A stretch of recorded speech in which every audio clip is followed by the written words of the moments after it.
Welcome to the Page of Our Lives podcast with your hosts, Paige Evanson and me, Leslie Stewart. If you've ever had a dream of writing a book, this episode is for you. Our guest is Joy Eggerichs Reed, a literary agent, owner of a speakers bureau, and author of the new guide, Get to the Publishing Punchline, a book that demystifies and defines exactly what it takes to develop a get-noticed book proposal. Recently, I had the privilege of working with Joy to develop my own book proposal, and I can say her methods work. On this episode, Joy shares all about the publishing world, why a book proposal is an important part of the writing process, and she gives us a sneak peek into her carb-loaded life in Paris, France. Joy swears carbs in France don't count like carbs in America, and I just might have to dust off my passport to prove her theory. So let's turn the page and get to the publishing punchline with our guest, Joy Eggerichs Reed. Hey, everybody. Welcome back to another episode of The Page of Our Lives. I'm one of your hosts, Leslie, and here with me, of course, is Paige Evanson. And we're super excited because we have an amazing special guest with us today. This is Joy Eggerichs Reed, and she is a literary agent. She owns a speakers bureau. She's a published author. She is going to be with us today to talk about her latest book project called Get to the Publishing Punchline. But we're also going to talk about this idea of, if you have a dream of writing a book, how do you take that from a dream into actually putting the pen to paper, getting the cursor to move across your page and making it actually happen? So welcome, Joy. We're so happy you're here. This is such a treat to have you with us. Thank you. I'm so excited to be here. Awesome. I think, Leslie, though, you left out that she is a wife and a mom. She has the best Instagram stories. She does. In Paris. You do. Joy, that's where the action really is. Yes. If you do nothing, well, first of all, if you listen to this, you got to go buy the book. And second of all, you have to go start following Joy on Instagram, because if you like watching toddlers all day. Well, watching other people's toddlers is fabulous. I think it's when you're watching your own, it's not so great. Well, and see, the thing is, though, you got to capture it while you can, because before you know it, they're going to be teenagers, and then they don't allow you to video them anymore and take their pictures or post anything. So you're like, or dictate what they wear or how you do their hair. Which she's so good at. She wants to do a low ponytail, and I'm like, no, girl, that's not flattering for our facial shape. Okay, we do top knots or top ponytails, but no low ponytails for us. I love it. I love it. So let's start off by, I wanted you to help clarify for people something that's in your job description, and that is being a literary agent. I think we've heard that term before, but not everybody really understands what that is. So can you kind of explain what is a literary agent and what is it that you do with authors? Yeah. So a literary agent, I explain it as someone who basically has a Rolodex of contacts with publishers. And so we're relationship builders. So we have relationships with the authors and we have relationships with publishers. And so, I tell people, if you submit a book proposal or you meet a literary agent and you're like, hey, I have this book idea, and they say no or don't respond to you, which happens to a lot of authors, it's not because, don't take that as, oh, my book idea wasn't good or my book proposal wasn't good. Each literary agent has a certain type of book that they're personally drawn to. That's the fun thing that I like, is that I can say yes to what I want to say yes to. And then I also am going to have a certain set of relationships in the publishing industry. And so if your book is, sci-fi, I'm not going to be your agent because I don't have relationships with publishing houses that do sci-fi. So you want to find an agent. And a lot of times people will say, well, how do I find this agent or a relationship builder, relationship connector? Think about it. It's the same as an agent in any kind of field. It's like, we're brokering these deals, but so much of it is, there's the business aspect, which I love. But what I really love is the ideas aspect and the relationship aspect. So I always am kicking around ideas with authors. And there are some agents that are just straight up lawyers, and they're like, we will do all the legal work for you and then ta-ta, see you later after we sign the contract. I'm not like that. I like to be in it for the whole process, the marketing. There's other agents like that as well, that they're with you for the long run. So that's my explanation based off of what I do. But the short of it is we're basically a Rolodex. And so you want to find the person with the right Rolodex to get you the publishing houses that want your book. Awesome. Great. Now, Joy, did you always want to be a literary agent? Like, were you as a little girl, like, I can't wait to be this when I grow up? Or no, I mean, not like, at all. how did you land in this field? Well, I joke about that in my book, that I say to people, I'm a literary agent that doesn't read. That's not totally true. I read for work all the time, and I do know what ideas are going to work. Mm-hmm. But in terms of what do I find pleasure, and people like to just unwind with a good book, or they take a book on vacation with them. And I've had seasons where I've been really into reading, but my passion is actually film. And like, since I was a little girl, like we didn't have a TV for 7 years, like it broke and my parents just didn't get one.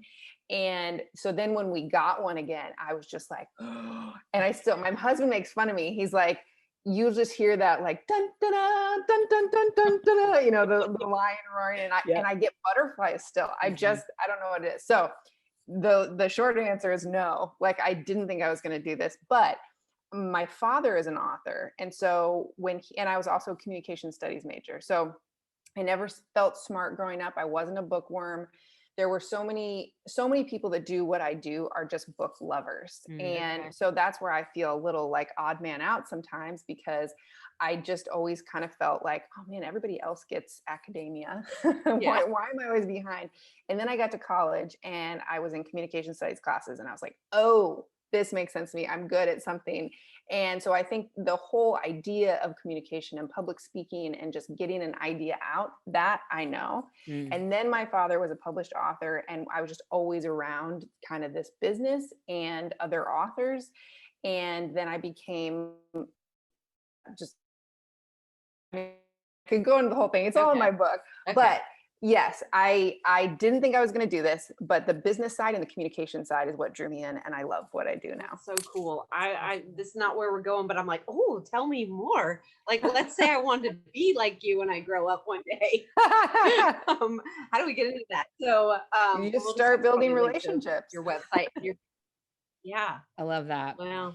So let's talk a little bit about having the dream of writing a book, right? Because I think that you are someone who, based off of what you do every day for a living and your passion, like you're helping kind of incubate dreams that people have of making books a reality. And so, and I think one of the dreams that came true for you was actually making this thing a reality, right? So this is Joy's new book, which you were a part of. I was a part of it. So I would love to hear a little bit from you about how did Get to the Publishing Punchline come to be? And I can obviously speak to that as well. But also, why do you think so many people have a desire to write a book? And how do they kind of get out of, well, I have this dream, and then make it actually something that happens? Yeah.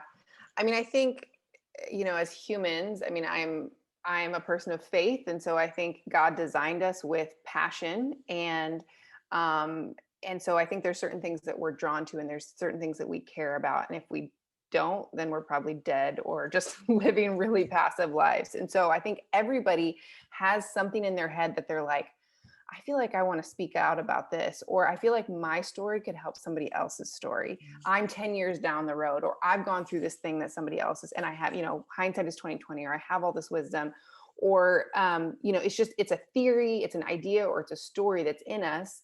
And I don't think everybody should do it in book form, but I think everybody should go through the practice of trying to take that thing and articulate it in a way that's going to make impact on somebody else. And that might be through fiction. It might be through sci-fi. It doesn't have to take the form of just, nonfiction, self-help type things. But I do think that that's kind of behind a lot of even fiction work, is someone had something in them that was triggered by something else, and they used the form of a book to get it out in the world. And when we talk about marketing in my book, and a lot of people are hesitant around marketing, and I'm like, look, if you don't want to market, AKA tell other people that you've written a book, then really just what you want to do is journaling. And journaling is really good too. But I think sometimes the accountability that somebody else is going to read it, or somebody else is going to hear us speak it from stage, causes us to really think about what it is we're trying to say, and make it clear and concise and have deeper impact. So that's what through this book, that's kind of how it came to be, is that I do meet so many people that are like, oh, I have a book idea, or I've always wanted to write a book. And a lot of people say that, and then just like nothing happens after that. And I have the type of personality, as you know, Leslie, that's like, one, I get really excited for people's ideas. I typically really like people. And so I get excited what they're excited about. And then I also feel like I have pretty good intuition of like what you need to do to get from A to Z. And I've been around or in this industry for the last 15 years. And I think one of the other obstacles that I see is a lot of people feel like it's kind of been behind a curtain. Like they don't know what a literary agent is. They don't know what a query letter is. They don't know what a proposal is. And they don't know if they should traditionally publish, or now they hear about self-publishing and what does that look like? And where do I go if I'm going to self-publish? So I was like, you know what, I'm just going to start helping people get a lot done in a short amount of time, because I also like telling people what to do. So I started these cohorts. And as I was doing this, I was just writing and writing and writing. I did not expect to write as much as I did. And then we were in these cohorts and you guys were additionally asking questions. And every time you would ask a question, I'd be like, oh, that's clarifying what I thought in my head made sense. But because you guys had questions, I realized it could be clarified even more. And so I would write more and more and more. And this is a principle I now even tell people, like, if you have writing and you've kept it for yourself on your computer, it's scary, but you should read it out loud for people. You should try to speak it out loud and see what questions people have, because that allows you to go back and refine, and it will only get better. But we're either too nervous to do that, or we have the, inferiority complex, like I did, around like, well, I can't be a literary agent. Like I never read growing up, So I don't remember what the question was anymore. No, I think all of that's good. And so I was a guinea pig that went through this process with Joy back earlier in the year in March. And so everything that I did with Joy for 30 days, and it got packaged and then some, I think probably you've even enhanced that into this book. And so what this book helped me do, and let me say it this way, what the principles in this book and the processes and steps in this book helped me do is it helped me to clarify a dream that I've always had about writing a book, and clarify what is that book about? Who is that book for? How would I talk about this book in an elevator pitch? How would I market this book? And forced me to actually start writing some of the chapters that would go into this dream of a book that I've always had. Because let me insert. My husband, who just walked through, I don't know if video's being used anywhere, but you're welcome to. He can, I cried laughing reading one of your chapters, the one about, I don't know how much you want to give away, but I think about it often, and it can just make me laugh. But I tried to read it to him and I couldn't get it out because I was cry laughing. Oh, so high praise. I'm glad the process forced you to start getting those stories onto the page. It did. And I think, for me, I am a writer by training. I used to be a reporter, and then I wrote professionally in my corporate career for a long, long time, but I never felt confident to write myself, my stories, my heart, my desires. And so coming into this process with Joy, I had a Google Docs file on my computer for 3 years. And every time I would think about, that would be an interesting story to write, I just open up that file and put the idea in there. And then I never did anything with it. And so then all of a sudden, kind of literally, people are like, how did you get connected with Joy? And I jokingly, half jokingly say Instagram and the Holy Spirit, because basically that is how I found you. I love it. And I just love that that's kind of at the intersection of the Instagram and Holy Spirit. I got the opportunity to work with Joy and 4 other amazing authors to really take these dreams seriously and see if there was a there, as they say. And so, I will tell you, if, so maybe you don't have Instagram and the Holy Spirit aligning perfectly, you can still do this, right? It's all here in this amazing guide. And I think for people, just like you were talking about, this idea of, can I really do this? If you walk through the steps in this book, whether you do it in 30 days or it takes you 3 months, you're going to prove to yourself if you have what it takes to take this beyond just a dream or a Google Doc in my case. So, and I know, well, that's my hope, is that people will, I think there's this nervousness about, what's in my head. And so maybe you're not ready to share it with a group of friends and get feedback yet, but in the intimacy of me and the book and you can start working through that. And you might realize okay, maybe it's not a book, but maybe it's an article, You know, maybe it's one chapter, so it's an article, and maybe I will submit an article to a magazine or an online publication for the first time in my life, you know, because this is something that, you know, I want to get at. Maybe it's time sensitive and you're like, this is topical. I want to get it out now. I don't need to write a whole book. So I do believe that it will help you figure out, you know, what you're trying to say and then kind of what form it should take. I love that. So one question I wanted to ask you about is, I feel like, and again, it's sort of like you're peeling back the curtains, you're kind of explaining to people, this is the process. So why is a book proposal important in developing the idea of writing a book? Why do you feel like that? And that's really what you do through this guide, is you learn to develop a book proposal. Why is that so important? Yeah. Well, Leslie, tell me if you think this is true, but what I've had authors that I've worked with and even authors that I haven't worked with tell me is that they'll say the book proposal process was actually harder than writing the actual book. And I say the reason for that was because doing the book proposal process made the writing easier. Yes. So that's why I think it's important. It's essentially it's creating a skeleton, and it's also creating almost a vision statement. You know, we have in it, you know, and not every agent, you know, wants their author to do a proposal in the same way. So this book is how I think it's important to do, what I know enough of that's going to get an intention of an agent or a publisher. And I think it's so important because it actually helps you. You know, if you write a 1-sentence summary, if you can distill your entire idea down to 1 sentence, and then you slap that next to your computer or on your desk somewhere, and you also have to write a detailed description of your audience, your primary audience. And let me just insert, if you say my book is for everyone, it's probably for no one. It is really important to think through. And we did this where it was like, you know, you can speak of 48 and, you know, blah, blah, blah, blah, blah.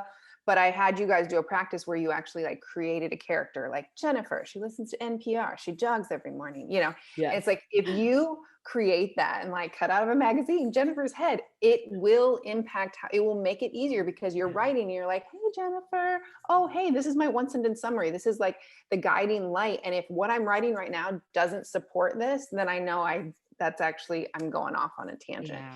So that's why I think it's so important. And I actually tell people that I think it's important if you're going to self-publish too, because it's just the process. It's the whole thing that will make you figure out if it's a book or not. So even though you're doing a book proposal, you do the process and then you're like, oh, wait, maybe it's just an article or a really great Instagram post. Yeah. Well, when I told people about the process of developing the book proposal, like people who don't know this world, they were kind of floored. They're like, really? Like, I'm like, yeah, it's like almost 60 pages long. Like, yeah. And most of it's not even going in the book, you know, like, yeah, it's really forcing you to like, I think for me, all the things you said, Joy, it helped refine the message. It made sure that I really wanted to do this. I think that's another thing. Like, you can have a dream and a desire. And just like, to your point, like, even if the final outcome isn't a book, the process of really forcing yourself to answer tough questions in a healthy way, it's all refining and making it better. And I will also say the other, you know, just amazing benefit that we had is that we had a cohort of friends, you know, Marco Polo friends that we met and we did this together. And so I love how even in the book, you talk about that, like maybe what you need to do is build a little bit of accountability into your life by getting some friends together and going through this process and doing, you know, check-ins each week. Like, how are you doing? And kind of following the steps that you have outlined. I think that it's always easier to do stuff in groups with friends than it is to try to go it alone, for sure. So I love that. Paige, are you thinking about writing a book? Yes. I have got lots of books in this head. I have a few books that I've actually, like, I've outlined, I've done the book proposal process. I met with the publisher, but it wasn't the right fit for that publisher. And then life happened. And so, and then I haven't, and so now I'm like, I feel like I'm a little bit back at the, just the writing process. So what would you say to someone like Paige, that Paige is started? She started the process, okay? Yeah. But she didn't get to the finish line. How do we re-engage and get back in the race and and actually finish? Well, I would say there was another cohort member who had done the same thing as you. She had written a book proposal. She had met with a publisher. They were really interested, and then for whatever reason, it didn't move forward. And so then she's like, "Okay, I'm bringing this book to the cohort, and I just want to, see if it has legs still, if it needs to be refined a little bit." And two things happen. Well, first of all, I say the publishing industry is the wild, wild west right now. And there's just so much that's changing just in how we market ourselves and, authors' platforms and things like that. And so there's this business side to it that authors need to present and show that they understand a bit of, not that they're business gurus, but they need to, and Leslie can attest to this, just show that they're open. Because a publisher who sees an author that's like, oh, I'm going to write this book, but I'm not going to do anything about it, or is totally unaware, that just sends a signal to them like, this is going to be a little bit harder to pull along. We can't handhold them all the way. So I think if you did your proposal back before like a lot of this kind of self-marketing stuff that needs to happen, you could add that in, and I walk you through that in the book. But what was interesting was that because several years had passed, she was like, I'm different. And like, I read back my stories through the lens of this cohort. And she's like, the book ended up taking on a totally different tone, like how she was doing it before. And then how she decided, it went from 6 kind of long chapters to, I think she ended up with like 14 essays. So I would just say, because time has passed, you've changed. And it would just be good to like dust it off and take what you've done and just go, do I want to tighten this? Do I have a different angle I want to take on this? Or do I want to scrap this and something else is brewing inside of me? Yeah. Yeah, I definitely feel like the book that I feel like I'm supposed to finish first is I have changed a lot. It was a lot about a journey with my youngest daughter had a liver transplant. And I do speak to a lot of families that are in the organ donation world. And there's not like books with stories like that are good stories that somebody made it. They lived, they survived, they thrived. How did you get through, marriage and family and all those things? And so I feel like I still have got to get this out there, but I have changed because I'm not in the trauma state anymore. Yeah. We're on the other side. And so I do have a lot of life and hope to give, and it is funny when I go back and I've even reread the chapters that I've already written. I'm like, oh, wow, I've come a long way, come a long way. So I think it's just a matter of, can you talk a little bit about like creating an environment to get this type of things done? Because I do feel like a lot of moms or women in general are just busy. We have a lot of going on. So what does that look like for a busy woman? How does she schedule that time to get all these thoughts that are in her head out onto paper and actually take action? Like what does that look? What does that look like for you? Are you asking because you heard my daughter screaming at the very beginning of our recording? Yes, I totally I'm someone that I can't write with any sound. Like I can't write with music unless it's classical. So to add a child into the mix, that absolutely couldn't. You would get a page that I wrote and it would be like, so I would see writers and you're like, how did you get anything done with I've got kids and chaos and that kind of stuff. Like, give me like the meat and bones. Like, how do I do this? Yeah, well, I think there's different answers for different seasons. I think sometimes when you hear, some prolific writer be like, you just have to write every day and you just have to do it. And it's like, well, yes, but you don't have toddlers running around. And so, no, I can't do that unless I was to get up at 4:00 in the morning. But here's the thing. Some people do. Some people are morning people. Some people can do that. And so I encourage you in the book to like, try out some different things. Could you maybe get up and write for 30 minutes? What happens when you write for 30 minutes? Because some people, if they just get into that rhythm, something starts to flow. That doesn't work for me. I have to schedule ahead. I have to coordinate with my husband. I wrote a lot of this book when we were back in Michigan and we had the help of my parents. And I would I'd be like, this is a writing day. And I would go from 8 a.m. to like 3:00 in the afternoon. And I would do the Pomodoro method, which I talk about in the book as well, which is like this app. It's something you can do independently, but it's like it's like 4 sets of, I think like 20 minutes with a 5-minute break in between. And then after that chunk, you take a 15-minute break. And so for me, I can just, if I'm in a zone and I have my phone off, I have my, email off, that works for me. or before I had kids, and I mentioned this book, I wrote an entire book about 8 years ago. I did that in about 4 writing retreats. So I would just go to a home or cabin in the woods, whatever, that more idyllic type writing situation. But it was like several days, no contact with people, and I would just do it. So, but it took me some time to figure out how I write. So I think it's more of just like putting in a little work to go like, okay, who in my life do I need to coordinate with? Do I need to call Leslie to have her hold me accountable? Do I need to talk to my spouse to say, hey, can I have a weekend in a hotel? Like one of my speakers, actually, Nicole Eunice, she just wrote a book, and she said, she would go to hotels. Another friend of mine, Elizabeth Passarella, she wrote that book, Good Apple.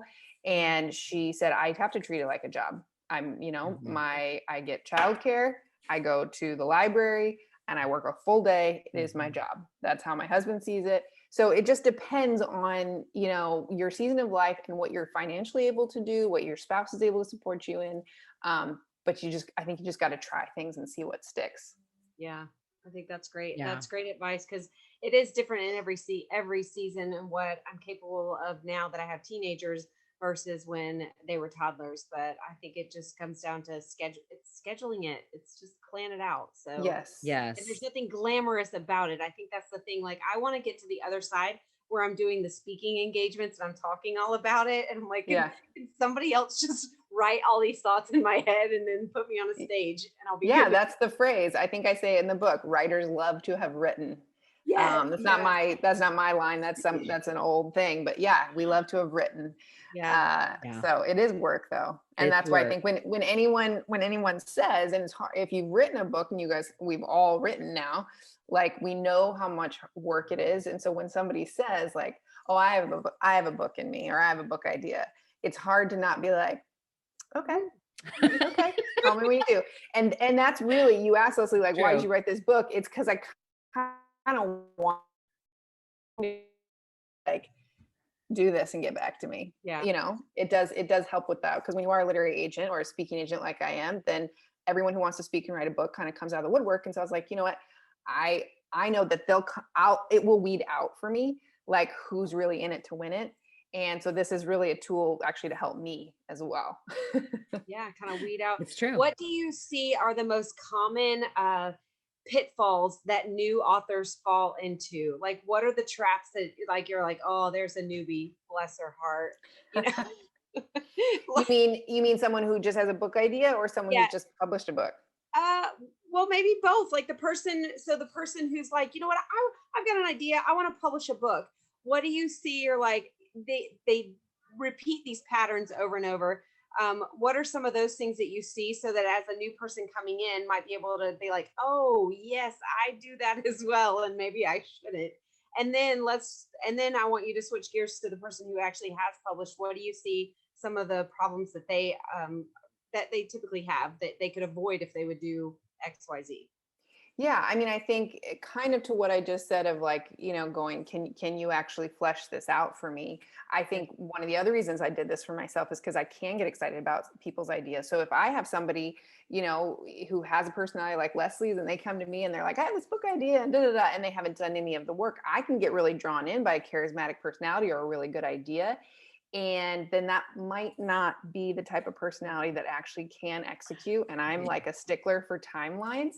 And so again, I think that's, if you're a new writer, you have a book idea, and you have a shot to talk to, sometimes I know at writers conferences, they'll go, okay, you've got 15 minutes to talk with these publishing houses or these agents. Come prepared.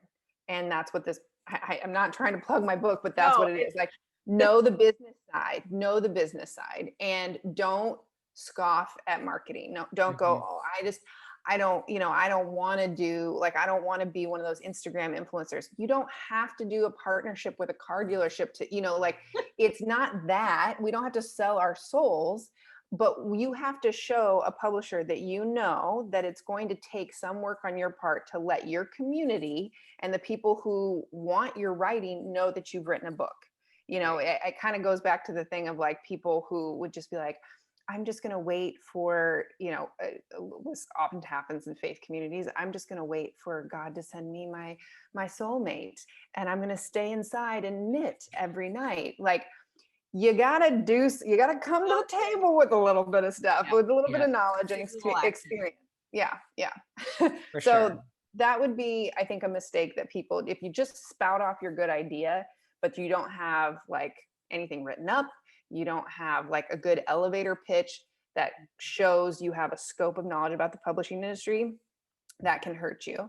And then for someone who's just published their first book, I would say be really careful. I mean, this is me speaking to myself, be really careful about like the comparative, like, who knows what, numbers, like it's just, it can be subjective. It can have lulls. It can have, I hit Amazon new release best, #1, but like, whatever, Amazon has a million categories. Like, so on one hand, I'm like really excited. On the other hand, I'm like, and I'm also Amazon's 70,000th selling best book, like what is that? And so I think it's more of just like when you start looking at the numbers, or you start looking at like, sales, I think you can get into your head of like, well, is this book really making impact? Are people, going to use it to, it can get in your head. So just do it. You can't not, but you're going to have a lot of self-talk. And that's probably when that community and that accountability comes back around you to go, you did a really good thing. Like you put a book into the world. Let's not forget that. Yeah, for sure. I really appreciate you saying that, because you do, like, you kind of struggle with the whole, like, was it all worth it? Like I just gave a year of my life, or however long it took you away to this thing. And then now what? Right. So I love that. Well, I know I want to kind of wrap it up, but first, I don't know that we actually acknowledge the fact that you live in Paris, France. And I know that was sort of a happy surprise. You share a little bit in the book about kind of how you landed in France. And so you'll have to read the book to find out about that. But I want to know, as someone who lives in Paris, what is the thing about living in France or in Paris that has surprised you the most, kind of coming as an American to this country that definitely has its own personality and a reputation? Like, what has surprised you about living in France? I think that I've been surprised that, people kind of made French people out to be really mean, I guess. And actually, I had a friend who's married to an Italian, and she said there's a phrase that says, French people are Italians just in bad moods. Which is kind of true. There is more of a they now explain it to me that like they can get really hurt by Americans, because they'll be with an American and they'll be like, oh, tell me about your family and your kids and all this thing. And then they'll like see them at a party again, and the American won't remember them. So they'll have had this really intimate conversation. Whereas French people, I mean, we were friends with one of Matt's colleagues for a year and a half before we realized he had an 18-year-old son. And we spent a lot of time with him. You just don't talk about personal things. So there's just, so that can come off as cold to Americans. But what happens is, and I mentioned to you that I'm going to dinner with my French best friend here, is that when you do enter into a real relationship, it's legit. Like, it's a Latin culture at its roots. It's like, I mean, this friend that I'm going to dinner with, like, we were pretty much the only non-family members that were invited to their child's baptism in the Champagne region. There was unmarked bottles of champagne. Like, it was amazing. I'm like, okay, I could do this. That's amazing. Yeah.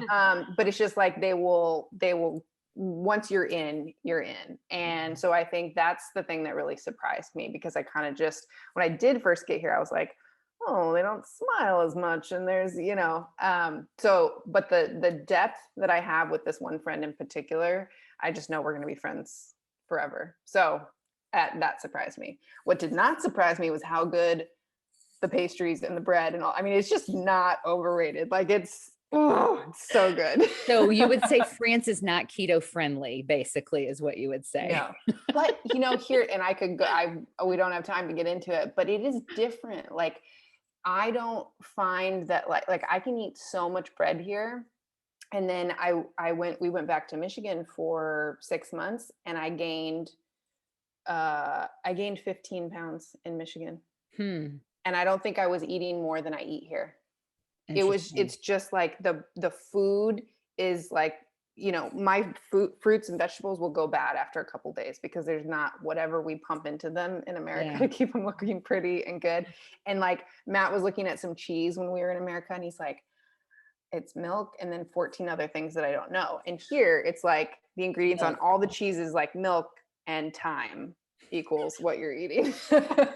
You know, so I don't know what it is, but that's the one thing that makes me nervous about when we do come back to the US, because I do eat so much bread here, and my kids eat so much bread, and that's like, I mean, they're carb freaks, but oh man, I don't think that's necessarily a bad thing. So I'm here for it. I've always, my whole life, I've said, if I could just live the French diet of bread, cheese, and wine, like I would be fine with life. But yeah. And you can in France, but for some reason, but not in the States. Yeah, I know. We have a thing we do every Wednesday called Croissant Wednesday, where we go and get croissants, and I film it on Instagram. But that's not the only day of the week that we do it. It's just the only day we share it. So thank you for the true confessional. It makes me feel better. We ate an entire baguette for breakfast this morning. So I love it, as all should when they are in France. So I think that's great. Well, hey everybody, I want to come over. I know, exactly. I will buy you a baguette. I'm going to take you up on that. So friends, in case you missed it, it's called Get to the Publishing Punchline by Joy Eggerichs Reed. We are super excited to have had you on the show today, Joy. Everyone, please go get this book, and please go follow Joy on Instagram. You will not be sorry that you said yes to that follow.